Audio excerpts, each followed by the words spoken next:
Might be my turn. While some kids think of spring break as being probably at the beach, just playing in the water or just running around. Others have quite a different perspective. Most of the time I just think about, you know what, go get your snow stuff on, go out and hit the snow. For Aaron Peterson and his friends, this past snowstorm has created quite the playland for some spring break fun. As they stomp back up the hill for another run, She needs goggles too. other students have known for a while that spring break would include snow. And if you know you were going to go skiing for spring break, then you're like, cool, spring break, it's time to ski. Yet, others are still surprised by the seasonal dance. Hot, really hot, and super hot.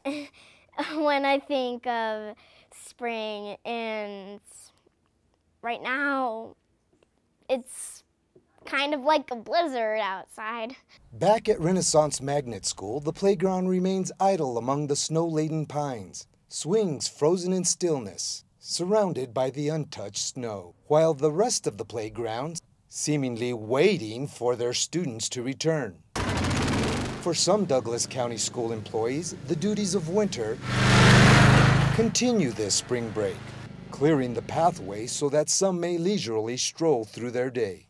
And as the snow-packed hills of the Front Range wait for Mother Nature's signal to when spring will truly arrive, Aaron and his friends have one last suggestion. Before you go, leave to your sunny beaches and all that, just go try to go out sledding or whatever in the snow and see how they like it. I'm gonna guarantee they love it.